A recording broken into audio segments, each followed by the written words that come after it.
Bonjour à tous et bienvenue à Patricia Marmoras qui prête aujourd'hui sa voix aux 5 méditations sur la mort, autrement dit sur la vie, de François Cheng. Bonjour Patricia. Bonjour Martine.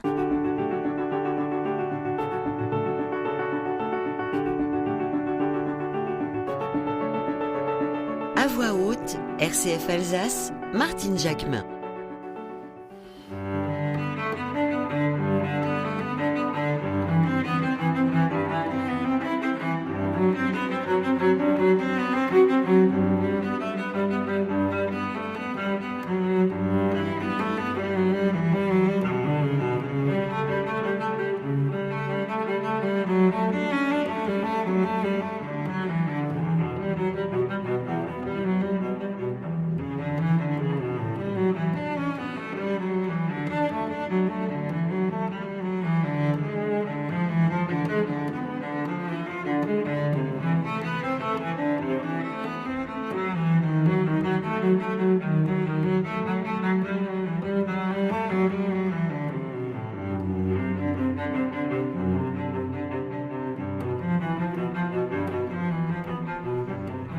En 2013, Albin Michel publie les 5 méditations sur la mort, autrement dit sur la vie, de François Cheng. Né à la suite d'échanges avec ses amis réunis dans une salle de la Fédération des enseignants de yoga à Paris, ce livre du poète, alors âgé de 84 ans, implique de façon très personnelle l'auteur des 5 méditations sur la beauté, paru en 2006. Loin de se livrer seulement à une réflexion philosophique sur la mort, François Cheng invite à une méditation. Celle-ci propose une vision qui envisage la vie à la lumière de notre propre mort. Dans les premières lignes de la 3e méditation, le poète essayiste résume son propos. Chers amis, la démarche que j'ai suivie justifie l'intitulé de ces méditations sur la mort, autrement dit sur la vie. Car penser la mort, c'est penser la vie. La conscience de la mort, faisant naître en nous l'idée du sacré de la vie, confère à celle-ci toute sa valeur. À partir de cette conscience, qui ne le lâche pas, l'homme entre dans son devenir, ouvrant sur une série d'actes et de transformations qualitatives et ascendantes. Dans cette nouvelle perspective, la vie humaine, à la venue au monde de chaque enfant, se révèle une aventure chargée de promesses et d'inconnus. Je parle de la conscience de la mort, et non de la mort effective. Vous l'aurez compris, je ne fais donc absolument pas l'apologie de la mort. Il s'agit au contraire d'assumer plus lucidement la vie, de vivre plus pleinement. Sur les chemins de l'existence, nous nous heurtons à 2 mystères fondamentaux, celui de la beauté et celui du mal. La beauté est mystère, parce que l'univers n'était pas obligé d'être beau. Or, il se trouve qu'il l'est, et cela semble trahir un désir, un appel, une intentionnalité cachée qui ne peut laisser personne indifférent. Le mal est mystère également. Si le mal se présentait à nous sous la seule forme de quelques défauts ou ratages dus à la difficile marche de la vie, nous l'aurions plus ou moins accepté. Mais chez les hommes, il atteint un degré si radical qu'il frise l'absolu. Quand l'ingéniosité humaine est au service du mal, sa cruauté ne connaît pas de limite. Et la technologie aidant, nous savons maintenant que l'œuvre du mal entreprise par l'homme peut détruire l'ordre de la vie même. Ces 2 mystères, qui interfèrent avec notre conscience de la mort, se dressent devant nous comme des défis incontournables que nous avons à relever. Pourquoi la beauté a-t-elle à voir avec la mort ? D'abord, parce que, à l'instar de toute chose, elle ne peut durer, elle nous échappe. Et comme c'est à elle que l'on s'attache plus qu'à tout dans la vie, plus l'attachement est profond, plus poignant est l'arrachement. Attachement, arrachement, Voilà la condition de la beauté. Elle aiguise notre conscience de la mort, d'autant que son mode d'être n'est pas statique. Elle se manifeste chaque fois dans son apparaître sur la crête de l'instant. Et puis surtout, il y a le fait que, lorsqu'elle est sublime, elle inspire une crainte sacrée ou une passion trop ardente pour que la capacité humaine puisse tout à fait l'assumer. Comme le soleil, on ne peut trop la dévisager sans risquer de perdre la vue ou la vie. Ceux qui connaissent les hauts plateaux de l'Himalaya, à 4000 mètres, comprennent le besoin impérieux de leurs habitants de se prosterner devant les monts éclatants de blancheur éternelle qui s'élèvent à plus de 8000 mètres d'altitude. Ceux qui connaissent la vaste nuit au désert comprennent les nomades qui s'agenouillent, épris, éblouis par les flammes aveuglantes des étoiles. Compte tenu de ce que nous venons de constater, celui qui se propose d'affronter la beauté pour en faire une œuvre, à savoir l'artiste, affronte en même temps le défi de la mort. Cela est d'autant plus vrai que la création artistique est justement une des formes par lesquelles l'homme tente de vaincre son destin mortel. Toute œuvre digne de ce nom, un poème, une musique, une peinture, une sculpture, tente de transmuer la solitude en ouverture, la souffrance en communion, les cris d'appel en chant, chant qui résonne par-delà les abîmes creusés par la séparation et la mort.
Malheureusement, quelque chose en l'être empêche la musique.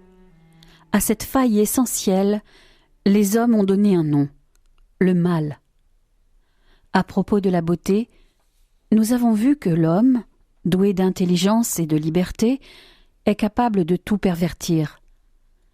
Combien cela se vérifie avec la mort, qui se prête évidemment à la perversion.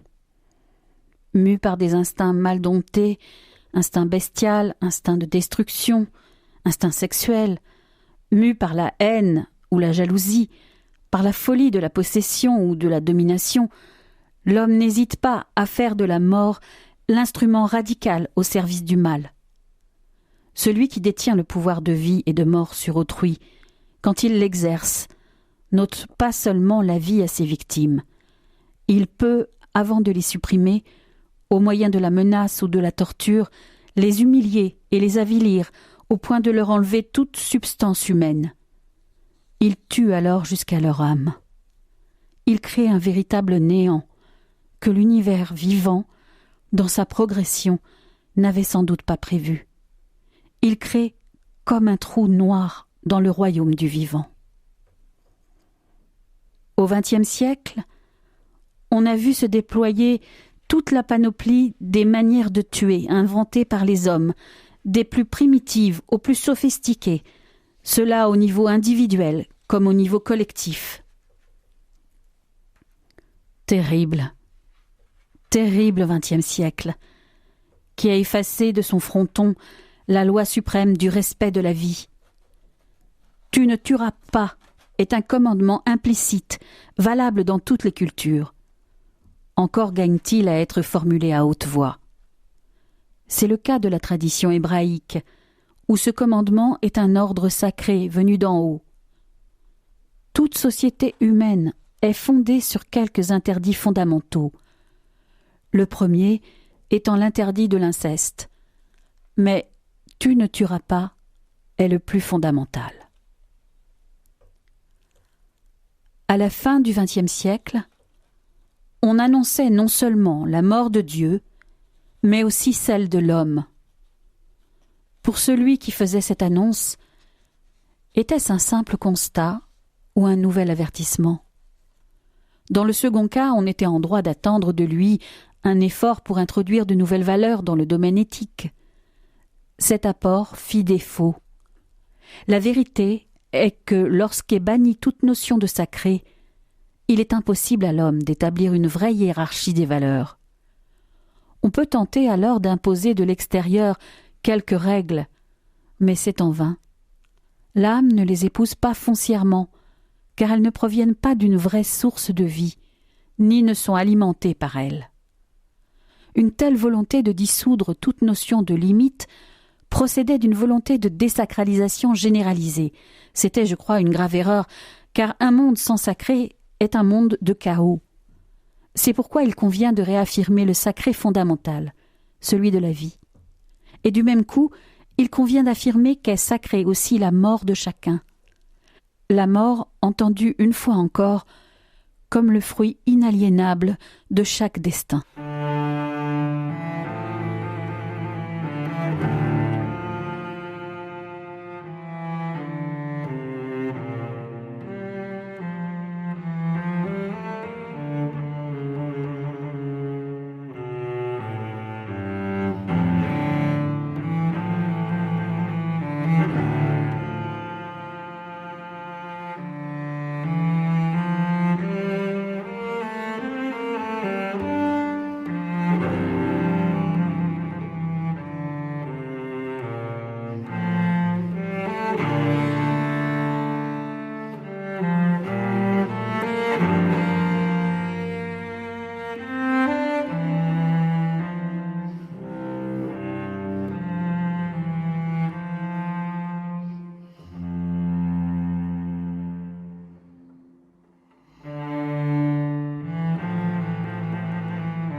Et voici des extraits de la 4e méditation où François Cheng fait part de son expérience intime et évoque le fait christique. Chers amis, au cours de mes précédentes méditations, nous avons pu voir que la vie a imposé la mort corporelle comme une de ses propres lois, cela afin que la vie soit vie, qu'elle soit en devenir. La mort n'étant que la cessation d'un certain état de vie, elle n'existerait pas si n'existait la vie. La mort corporelle, inéluctable, révèle paradoxalement la vie comme le réel principe absolu. Il n'y a qu'une seule aventure, celle de la vie. Cette aventure, rien ne peut plus faire qu'elle ne soit advenue dans l'univers et qu'elle ne se poursuive. Disant cela, je ne pense pas seulement aux croyants de toutes les religions qui ne doutent pas de cette vérité. Je me réfère à ceux qui s'en tiennent sincèrement aux faits. Je pense à Spinoza, affirmant que l'essence de la vie est éternelle. Je pense aux Chinois, sans croyance particulière, qui ont fait leur cet adage déjà cité « La vie engendre la vie, il n'y aura pas de fin ». La vie comme aventure en devenir, pleine d'une virtualité de transformation et de métamorphose. Dans ce cas, posons enfin la question qui nous brûle la langue. Qu'en est-il de la mort individuelle? Qu'en est-il du rêve d'une vie éternelle qu'entretient chacun en secret? Que nous est-il permis d'espérer?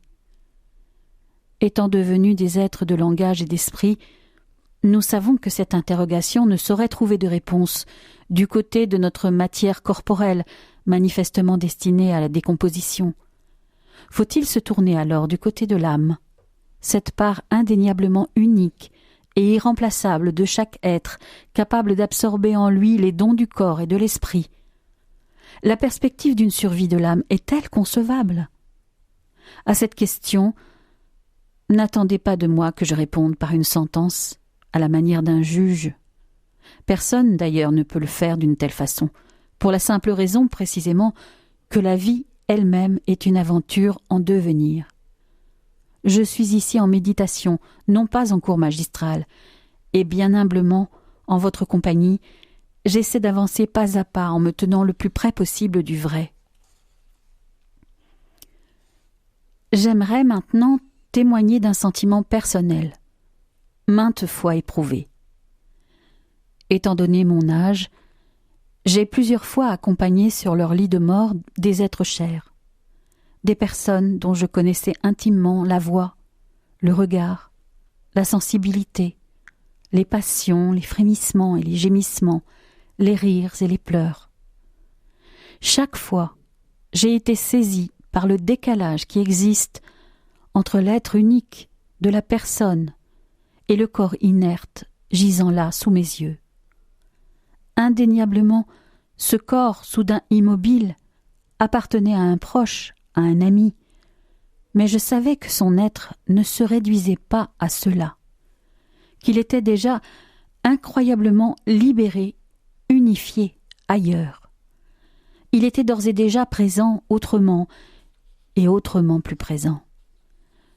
Je pensais alors à Cocteau, qui, devant le pompeux convoi du cercueil de Giraudoux, frappé par une subite intuition, avait dit à ses amis « Mais il n'est pas là, allons-nous-en »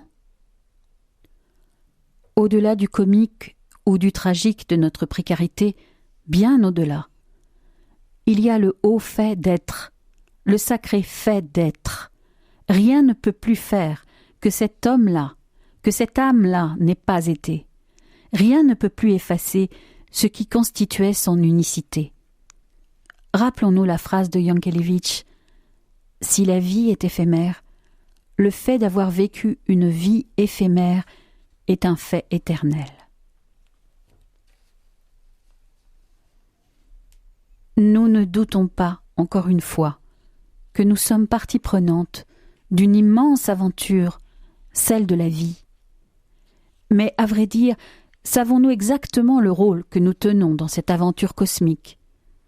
Ne serions-nous pas des acteurs dans une pièce dont nous ignorons l'enjeu et les dénouements? L'ignorons-nous totalement? Sans doute pas tout à fait. Du mystère de la vie, nous en connaissons un bout. Chacun de nous porte en soi ce que l'humanité porte en elle.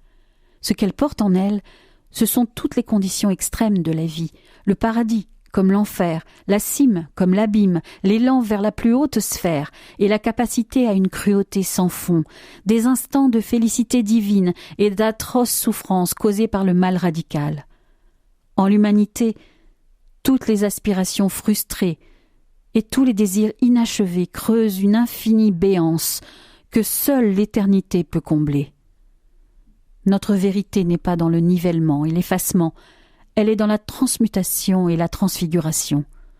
Nous n'aurons de vraie joie qu'en assumant douleur et manque qui nous accablent, nous n'aurons de vraie paix qu'en prenant à bras le corps, les corps broyés par les blessures et les tourments. La vraie vie est à ce prix. Au cœur de l'humanité, ont surgi des figures admirables qui répandent sur nous lumière et consolation. Elles font la grandeur de l'homme et nous tirent sans cesse vers le haut. Un jour, l'un d'entre nous s'est levé. Il est allé vers l'absolu de la vie. Il a pris sur lui toutes les douleurs du monde en donnant sa vie, en sorte que même les plus humiliés et les plus suppliciés peuvent, dans leur nuit complète, s'identifier à lui et trouver réconfort en lui. S'il a fait cela, ce n'était pas pour se complaire dans la souffrance. Il s'est laissé clouer sur la croix pour montrer au monde que l'amour absolu est possible, un amour fort comme la mort, et même plus fort qu'elle, capable de dire de ses propres bourreaux « Pardonne-leur, ils ne savent pas ce qu'ils font ». Ces paroles adressées à Dieu s'adressent à nous aussi, nous appelant à participer au pardon divin, à unir le devenir humain au devenir divin et l'unicité de chaque être à l'unicité de l'être même. Celui qui parle ainsi fait déboucher le tunnel de la vie sur l'ouvert. Avec lui, la mort n'est plus seulement la preuve de l'absolu de la vie, mais celle de l'absolu de l'amour. Avec lui, la mort change de nature et de dimension. Elle devient l'ouverture par où passe l'infini souffle de la transfiguration. Oui, avec lui, la mort s'est transformée en vraie naissance. Et cela s'est passé sur notre terre, à un moment crucial de notre histoire humaine. Personne n'est allé aussi loin. Quelle que soit la conviction de chacun, on peut admettre ce fait christique comme l'un des plus hauts qui soit venu bouleverser notre conscience. In fine, au 5e chapitre, la méditation du poète laisse sa place au chant. Puisque tout ce qui est de vie se relie, nous nous soumettrons à la marée qui emporte la lune, à la lune qui ramène la marée, aux disparus sans qui nous ne serions pas, aux survivants sans qui nous ne serions pas, aux sourds appels qui diminuent, aux cris muets qui continuent, aux regards pétrifiés par les frayeurs, au bout desquels un chant d'enfant revient, à ce qui revient et ne s'en va plus, à ce qui revient et se fond dans le noir, à chaque étoile perdue dans la nuit, à chaque larme séchée dans la nuit, à chaque nuit d'une vie, à chaque minute d'une unique nuit, où se réunit tout ce qui se relie, à la vie privée d'oubli, à la mort abolie.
Le livre 5 méditations sur la mort, autrement dit sur la vie de François Cheng est publié aux éditions Albin Michel. Jeudi prochain, je vous invite à écouter la voix de cet autre poète. Personne que lui ne peut, de chaque humain qu'il rencontre, faire une sorte de commencement. Personne non plus ne sait, comme lui, faire de chaque instant une naissance. Sa spontanéité exprime ce que son père a d'inaugural et il en jette sur nous les reflets. Il allume l'éternité à tout bout de champ et printanise nos heures. Chers amis, nous avons rendez-vous ce jeudi saint 2021 avec Jean Grosjean. D'ici là, un grand merci à Patricia Marmoras à la voix. Merci Martine. Merci à Théo à la technique. Prenez bien soin de vous et à la semaine prochaine.